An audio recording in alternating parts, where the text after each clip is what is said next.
Baik, assalamualaikum warahmatullahi wabarakatuh. Pada kesempatan kali ini saya akan membahas mengenai keselamatan dan kesehatan kerja atau K3. Dan sebelumnya perkenalkan nama saya Muhammad Reza Syahputra dengan NIM 33362000030. Saya dari kelas B. Nah, pada kesempatan kali ini saya akan membahas mengenai alat pelindung diri atau APD dan alat pengaman kerja atau APK pada pekerjaan ketinggian dan pekerjaan di ruangan terbatas. Nah, sebelum merancang lebih jauh, kita harus mengenali dulu apa yang dimaksud dengan APD dan apa yang dimaksud dengan APK. Nah, APD ini merupakan seperangkat alat atau peralatan yang wajib digunakan oleh tenaga kerja untuk melindungi seluruh sebagian tubuhnya serta menjaga keamanan pekerja terhadap kerumunan dan potensi bahaya atau risiko kecelakaan kerja. Nah, jadi si APD ini adalah alat yang mempunyai kemampuan untuk melindungi seseorang yang fungsinya mengisolasi sebagian atau seluruh tubuhnya dari potensi bahaya di tempat kerja. Nah, kemudian ada alat pengaman kerja.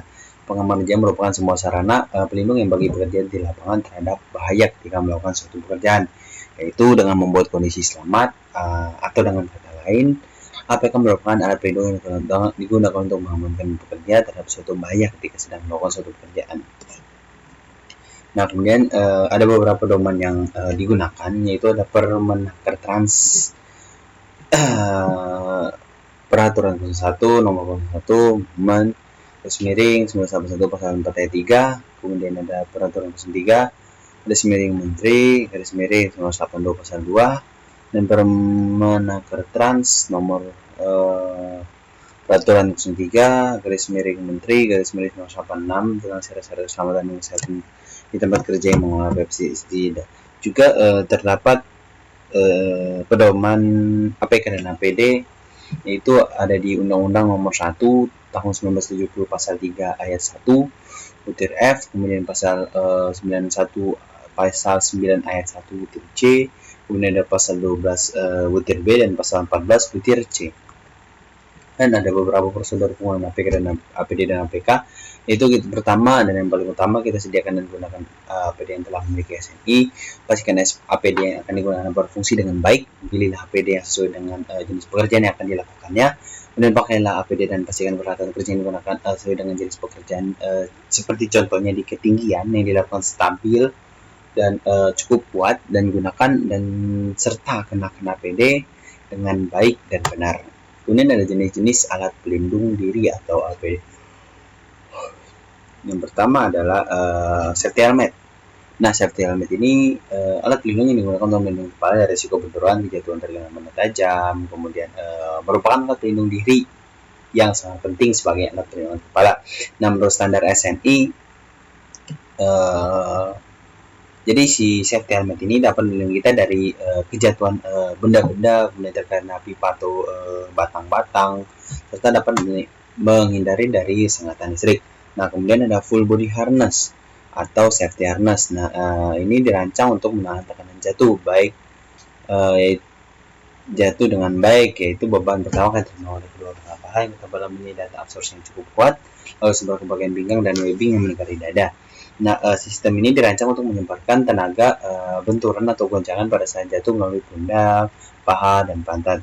Nah, pakaian si penahan jatuh ini dilengkapi dengan dering di depan atau di belakang, di mana tersambung tali pengikat.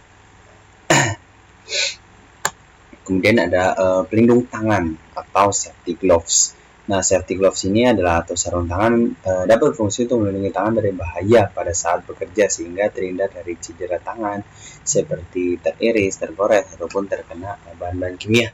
Nah, menurut standar ini terdapat beberapa jenis sarung tangan, yaitu sarung tangan katun, yaitu dapat menahan abrasi, tahan kotor dan slip. Kemudian ada sarung tangan kulit menahan panas, dan yang terakhir adalah sarung tangan karet, yaitu tahan terhadap aliran listrik dan bahan kimia. Dan alat pelindung mata atau safety goggles, yaitu alat pelindung mata merupakan alat pelindung yang digunakan untuk melindungi mata dari paparan bahan kimia berbahaya, paparan partikel kecil, percikan benda-benda kecil, dan lain sebagainya. Nah, alat pelindung mata ini dapat melindungi mata dari bahaya yang dapat mengganggu mata seperti masuknya debu, radiasi, percikan bahan kimia, dan lain sebagainya. Nah, kemudian ada yang namanya earmuff dan earplug. Nah, earmuff dan earplug ini adalah alat pelindung diri yang digunakan untuk melindungi telinga dari suara bising yang ada di tempat kita bekerja. Nah, seperti halnya saya seorang mahasiswa yang bekerja di teknik sipil yang akan bekerja di suatu proyek konstruksi, pasti terdapat kebisingan yang terjadi. Maka dari itu, untuk mengurangi kebisingan ini kita menggunakan yang namanya airmove dan airflow. Nah, jadi penggunaan ini tergantung dengan tingkat kebisingan dan waktu pemakaian standarnya, yaitu 85 desibel atau dalam kurun waktu 8 jam. Nah, untuk airflow ini menutupi lubang telinga yang bawah ini, airflow yang warna biru yang dipakai di luar sumber, dan kebisingan dan daya lindungnya itu adalah 25-30 desibel. Nah, airmove ini adalah menutupi daun telinga untuk dipakai di sumber kebisingan daya lindung, yaitu pada frekuensi 2800 sampai 4000 Hz. Kemudian respirator dan oksigen. Nah, respirator ini berfungsi untuk memberikan perlindungan terhadap sumber-sumber bahaya udara di tempat kerja. Nah, masker gas dan masker debu ini adalah perlindungan untuk melindungi pernapasan dari gas beracun dan debu. Dan masker oksigen berfungsi sebagai penyalur oksigen dan penggunaan kadar oksigen bekerja. Nah, sebagai contohnya, jika kita bekerja di ruangan terbatas, yang pastinya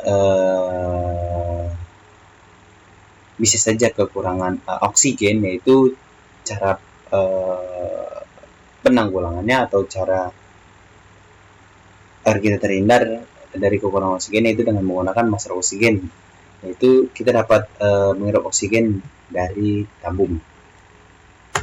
Kemudian adalah pelindung kaki atau safety shoes. Nah, safety shoes adalah untuk melindungi selamat kaki dari benturan benda keras serta mengurangi resiko tertimpa dan kejatuhan benda keras lainnya. Nah, menurut standar ANSI ini safety shoes dapat melindungi kaki dari kejatuhan benda berat, dari benda tajam, terhindar dari permukaan basah dan licin.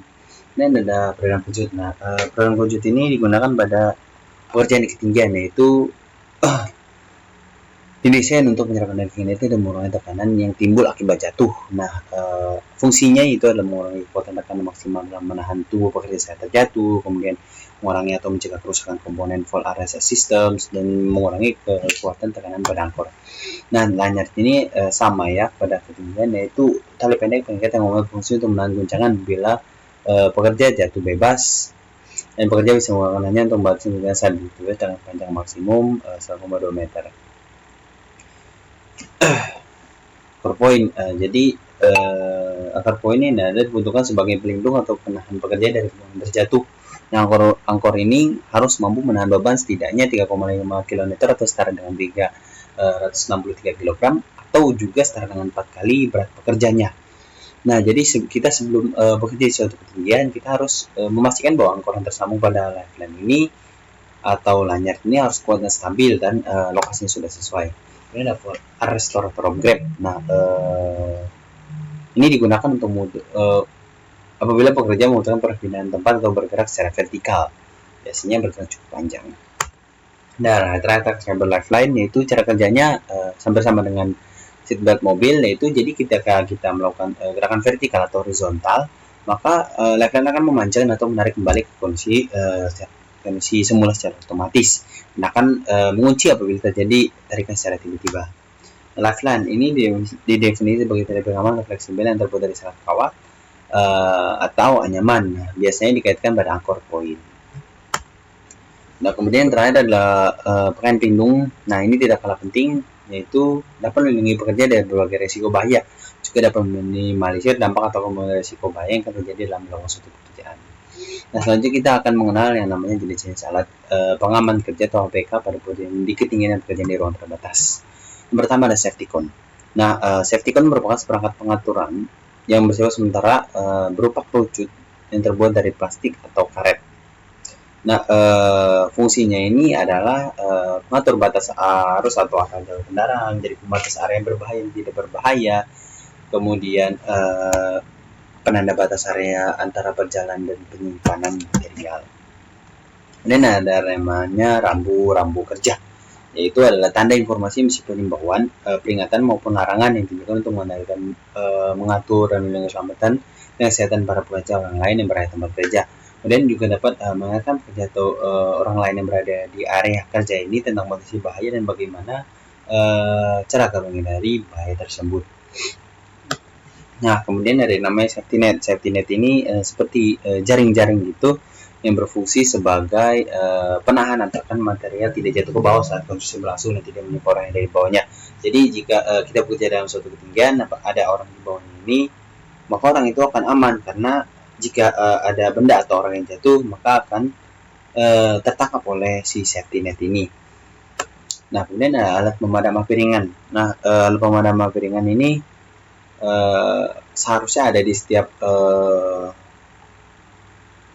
kerjaan proyek agar dapat meminimalisir terjadinya suatu kebakaran, yaitu berfungsi untuk memadamkan api sebelum api bertambah besar atau mencegah suatu kebakarannya, kemudian membuat akses jalan keluar saat terjadi kebakaran besar. Jadi ketika terjadi suatu kebakaran, dengan adanya si APAR ini kita dapat membuat jalur, yaitu agar kita bisa keluar dengan aman dan selamat. Dan lampu rotatori atau barikade, rotari atau barikade. Nah, lampu rotari ini biasa dipasang berdekatan dengan lampu kerja. Nah, alat pengaman kerja ini dimasukkan untuk lebih menegaskan tanda bahaya terutama pada malam hari. Nah, kemudian barikade atau penghalang itu untuk menutup suatu lalu lintas atau kawasan pekerjaan yang mengharuskan jauh dari keramaian orang. Nah, untuk jalan yang lebar atau batas yang lebih panjang, penghalang jalan kaki dipasang berderet memenuhi garis batas yang dikehendaki. Jadi misalkan lokasinya cukup panjang, maka tidak cukup satu, namun beberapa barikade untuk dapat menghalangi lokasi yang telah ditentukannya. Nah, kemudian ada safety deck. Nah, safety deck ini biasa kita temui di proyek-proyek konstruksi, yaitu dapat memberi pengamanan lantai tambahan untuk bekerja di ketinggian dan serta untuk pijakan pekerja atau meletakkan material konstruksi agar tidak dari bahaya material atau pekerja jatuh dari ketinggian. Nah, jadi sama halnya seperti mirip-mirip lah seperti safety net. Nah, namun si safety deck ini berfungsi sebagai pengaman lantai tambahan untuk bekerja di ketinggian. Dan kemudian ada alat komunikasi dan ventilasi udara. Dan tidak kalah pentingnya, jika kita bekerja di ruang terbatas, yaitu kita harus membutuhkan yang namanya ruang ventilasi udara. Jadi agar udara ini tidak terperangkap di dalamnya dan udara dapat mengalir keluar dan masuk, yaitu sirkulasi keluar masuknya udara. Nah, juga kita membutuhkan yang namanya alat komunikasi. Alat komunikasi yang dapat digunakan adalah AHT. Jadi jika terjadi suatu bahaya yang menimpa kita, kita dapat dengan mudah mengabari rekan-rekan yang lain jika terjadi suatu butuhan atau pertolongan, yaitu sesuai dengan fungsinya itu untuk berkomunikasi dengan para pekerja lainnya atau bahkan siapapun yang memiliki alat yang sama dalam situasi darurat ataupun tidak. Nah, mungkin cukup sekian pembahasan pada kali ini. Kurang lebihnya mohon maaf. Wabillahi taufiq wal hidayah. Wassalamualaikum warahmatullahi wabarakatuh.